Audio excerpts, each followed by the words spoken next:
actually. I don't know what I'm going to say. Well, just have a conversation with me, so... It's so loud!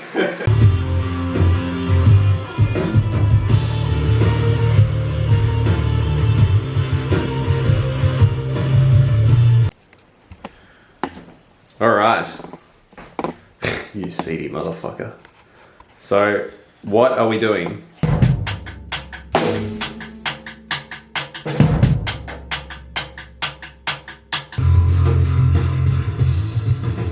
So, would have been around May 2020 when us and Treebeard went into the studio for the first time as a band.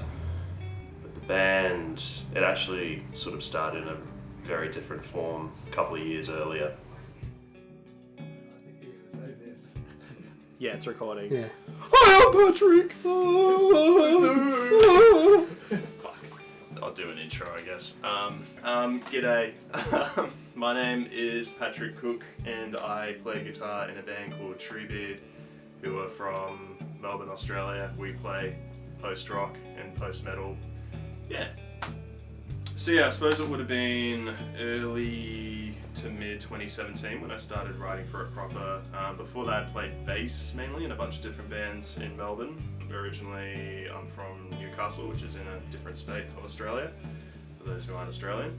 The inspiration came about from the music I was listening to at the time, which was mainly a lot of the old school post-rock bands like Mono and Mogwai and a bit of Russian Circles and Caspian, just a lot of different ones I suppose.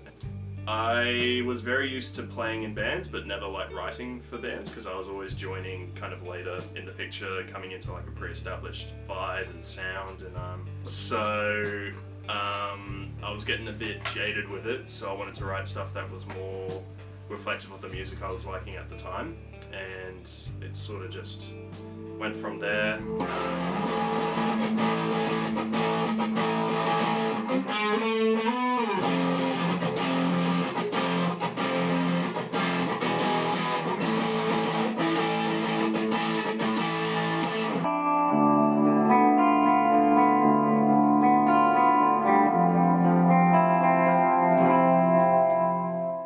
I started writing and then at the same time kind of recording with a friend of mine called David Chabeb, who I met through work at the time, and he had some production skills that I became aware of, and we sort of just chipped away for the next year or so at those songs, and yeah, they mean a lot still, even those like older recordings when, you know, those EPs were entirely played by me pretty much. I played drums, bass, guitar, all to varying degrees of skill and proficiency, and even though they sound a bit rough these days in terms of the performances, I am still pretty proud of having just done that, because that was the first time I'd ever like really written, and yeah, it sort of resonated, it seems, with people, which is cool.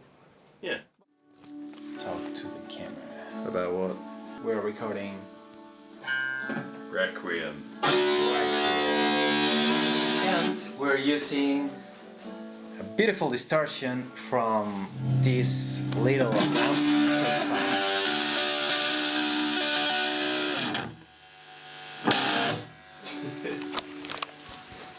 Who's gonna believe it?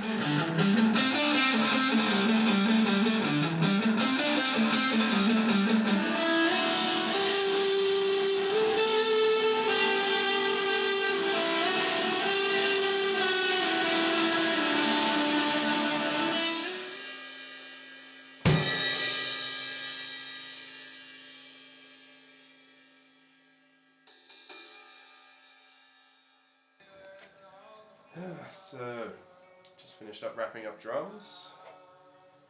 8 tracks in 6 hours maybe, so I'm pretty exhausted. But you know, had a few months to prepare, managed to get everything down okay in a couple of takes, and yeah, pretty excited. Josh, who I knew for gigs and stuff, he's also a very talented producer. He was kind of in there much earlier than the other guys and really sort of near the beginning of the band. Yeah, 122, when did it change? Yeah, so it started off for me. Pat came to record drums for his solo project, and we set up the click and he recorded pretty closely to it.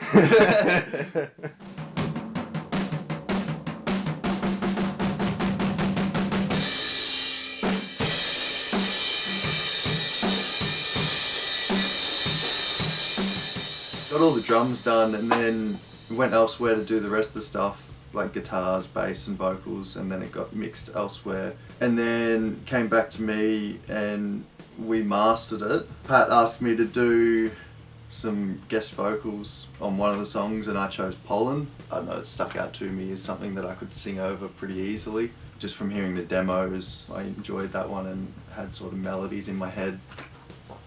I think it pretty much ripped off the guitar melody, but That's alright. but it worked. They complement each other.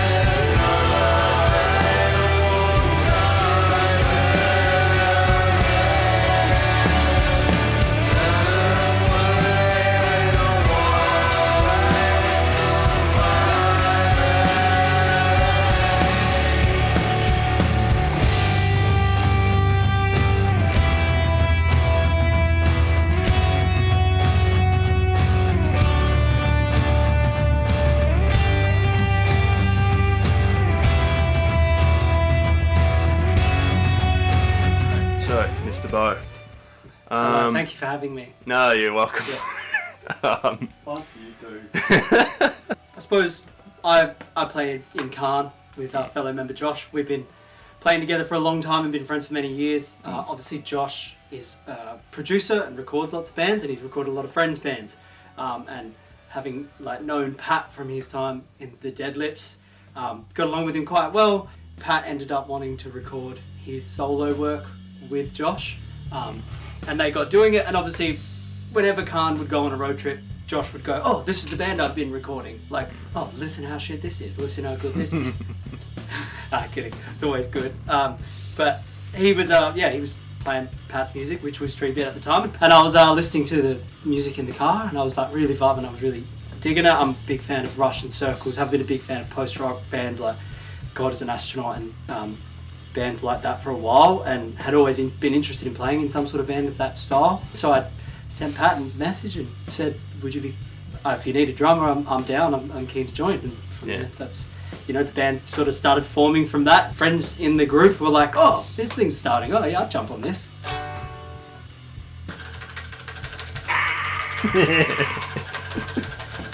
I hate him. I hate him so much. Just talk shit and elaborate as please. Sort of going along the timeline of the band. Do you want to show the camera what you're watching? Pat at the gym. Fucking hell. Alright. Ask away.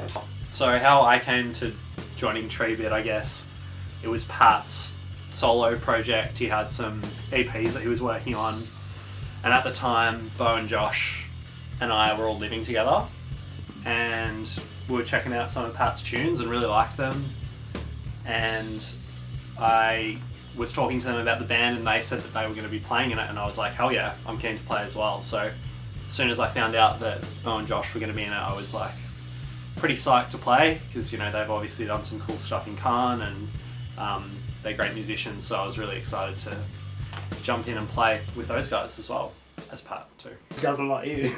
What? He doesn't like you. No mention of but I knew you like 3 years I before. knew that Bo and Josh would be the shit anchor of Patrick. So, no matter how shit it was going to be, at least.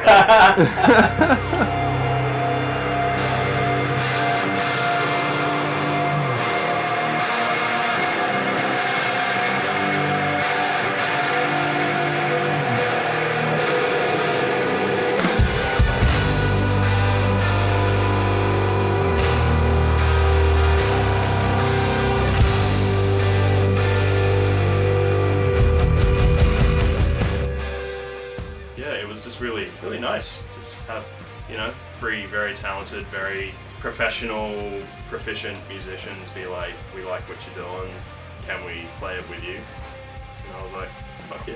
So yeah.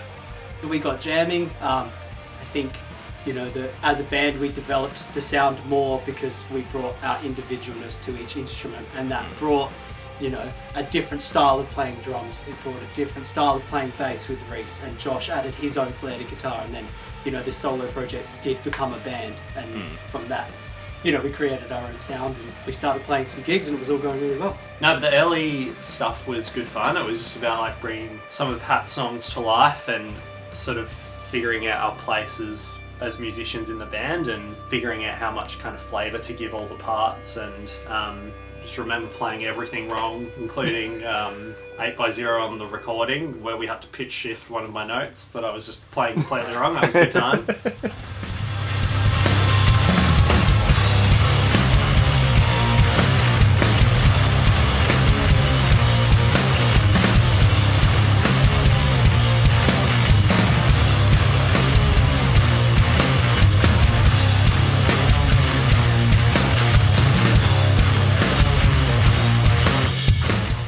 We decided to re-record not because we thought that the old recordings were bad. It was because of how we all brought our own elements to the group. It became a band, you know, obviously led by Pat as a solo project, but we became a band, and we thought, we did a live version of 8x0 in the studio, and I think from that we were like, oh, this just feels like a different beast, like that we can improve the sound of these songs that Pat's already done. Initially, I was kind of hesitant to do that. While I really appreciated the songs and, you know, the work that me and David did on those 2 EPs, I felt particularly about my performances that there was something off, and I kind of wanted to move past that. That made sense because the songs really had come a long way since the other members had come in and added their own little flair, and, you know, Bo's a much better drummer than me, Reese is a much better bass player than me, Josh is better looking than me.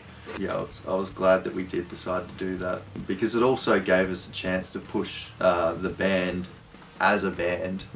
I think it was just received a little bit better as well, coming from a band, and it all came together really well. Like, it was pretty much the same, but a little bit different here and there. And at the time, it seemed like a very easy thing to do as well, because this was pre-COVID, obviously, so it felt like this would be something we'd be able to knock out and release pretty quickly, and it would be a really good sort of restart for the band as a band rather than Pat's solo project, which it kind of was before that point.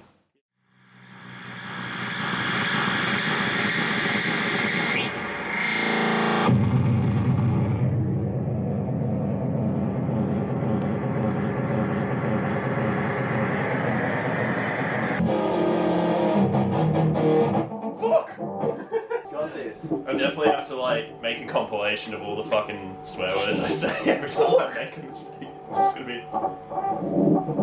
Alright, Fuck! Fuck! That ain't good. Fuck. That was awesome.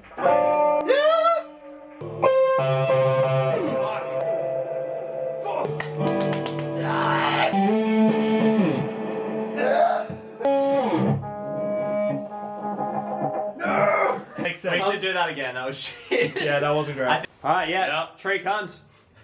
Tree cunt assemble. stop leaving shit at my place.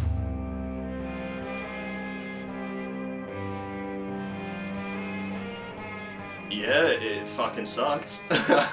So yeah, it felt like we were really beginning to get a bit of footing as a band and really starting to do well. So then COVID completely just fucked it, and you know, we managed to get bits and pieces of the album recorded in between all of the lockdowns, and it was always really cool to be doing that because, you know, one, I was just hanging out with my mates again, and two, I was being able to sort of get my creativity out. So now the album and the band and the music in general became a real big motivator for me when I didn't have much else to be motivated about, and the world seemed very scary and very uncertain. It's a weird one because as much as it sucked to release an album and not be able to support it with gigs and play launch shows and do all the things that you know, we've all done in our own separate bands before. It was good to still have something that we achieved and that we did. It was tricky because obviously, like, you write a record and record it and all that fun stuff, and you can't go out and launch it. So I think it was pretty difficult for all of us not being able to actually hype it up with shows. But we did get pretty fortunate with some YouTube channels sort of posting all of our stuff and live streaming the album, which was pretty exciting to see that up during COVID, especially when there's nothing else happening. We had online premiere with Where Post Rock Dwells the night that it came out, and like I had a lot of excitement around that. It was cool to, you know, see a release of an album and see all the comments and all these people streaming it, and like I suppose it did give us something in that period, which was fun. The album itself, when it came out, was actually a really nice moment for me personally, because about 2 weeks beforehand my dad had died, and obviously I was in probably the worst fucking mental state of my life. You know, the album was already booked to come out that week anyway, so we just sort of left it there, and the reactions really exceeded any expectations that I had. There's all these random little comments from people all across the world who were really relating to it. Yeah, it just seemed to really resonate with people, and seeing that really, you know, cheered me up, I would say. And yeah. Sounds great! What? Sounds great!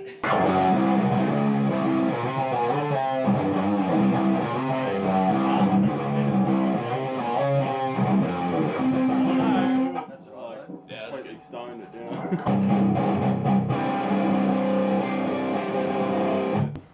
Nice. Having up balls. I saw one of the mini rectifiers and I was like, oh. Hey there, I'm Pat from Treebeard. Oh, shut I'm gonna up. show you today how to get that quintessential Treebeard tone.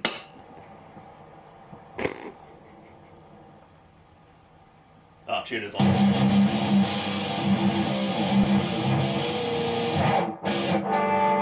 Boo. Meme's over.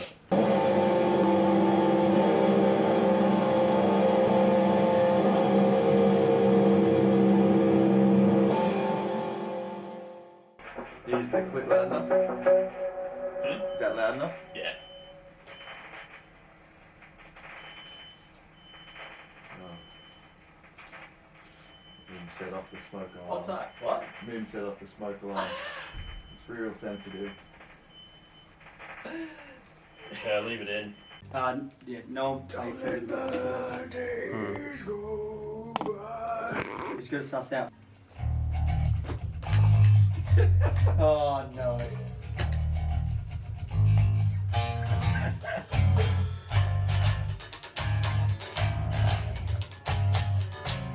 Oh god, you guys suck.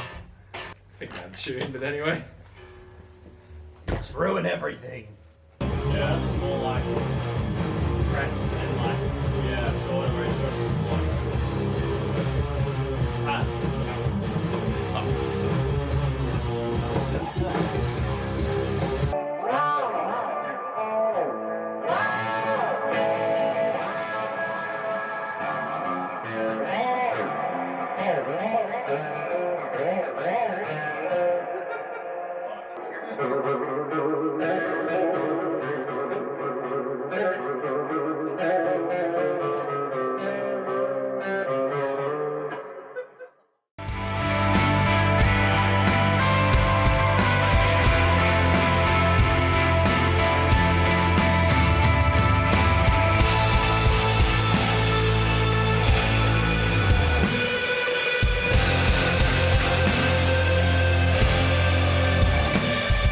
That launch was great, and I think one, it was a good gig, and we played really well. We had a great time. But two, I think it was just so long a build up and so many cancellations. So the launch itself was fucking stressful because COVID was still really wreaking havoc, and that was when Omicron was a thing, when no one really knew what the right thing to do was. So we weren't really sure who was going to show up or how many people were going to show up, and I think we got a bit lucky, and we still had a decent turnout of like 70 people, I think was the number.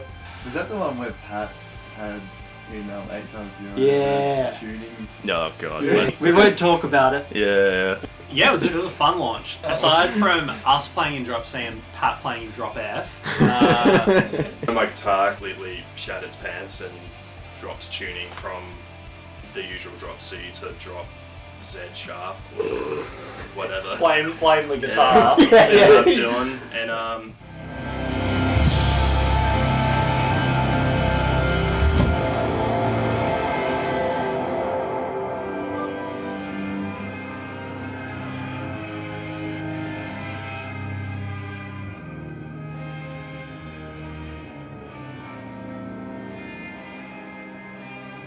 So yeah, I thought it was really cool for us to be able to actually like play all those songs on Nostalgia live and give it the sort of launch that it deserved. it was really good to do that. And then obviously the year just kind of got better from there, where we played, you know, a bunch of gigs with bands like Mushroom Giant and Bear the Mammoth and some of the local Melbourne kind of post-rock legends, a couple of small little festivals. Yeah, it just felt like being a normal band again, honestly, after 2 or so years of just shit and confusion and uncertainty. And yeah, just having the music out to accompany those gigs, I think, really helped as well.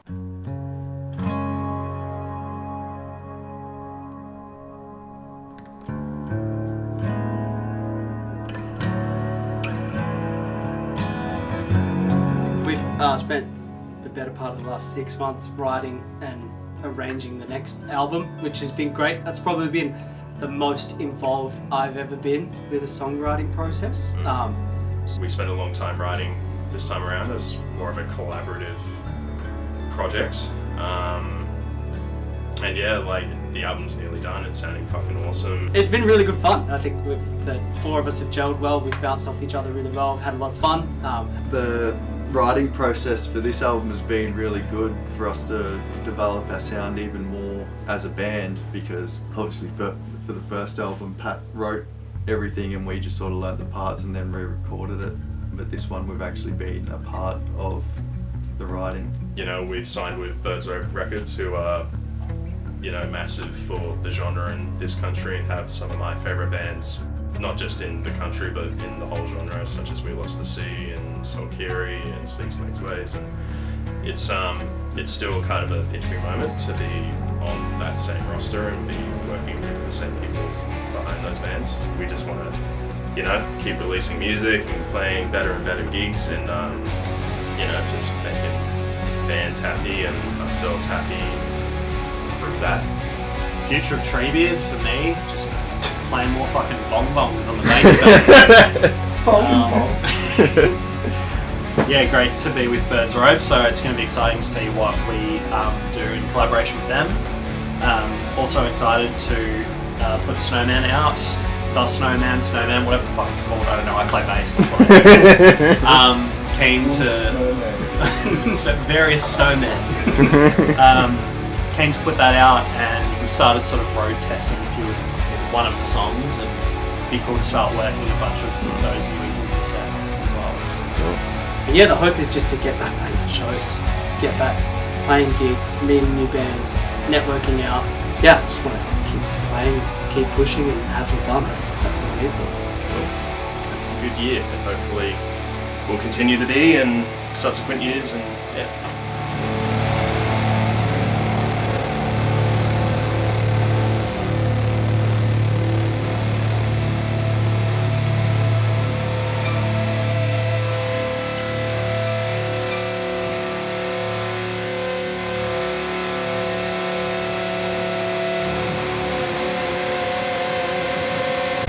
Alright, and last question, who's the sexiest member of Treebeard?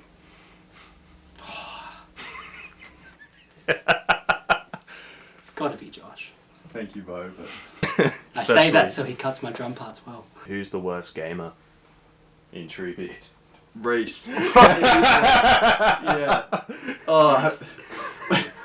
Yeah. I lived with Reese for, it might have been like 2 years, and watching him play Far Cry was so funny. It was like the poor boy. If you could be any other member of Treebeard, who would you be? Definitely not Pat. Pat is just a Elaborate. shit human being. say that. Worse. Yeah. They're almost all negative towards Pat. Yeah. Josh and Bo suck as well, but I'd rather not be Pat. Alright, last question. If we could replace you with anyone, who would it be? Like anyone.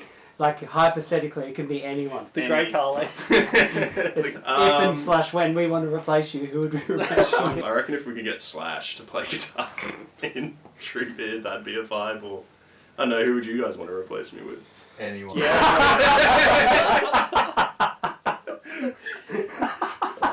Took the words right. Walked into that one. Yeah. Great. Good job, Patrick. Yeah, boy.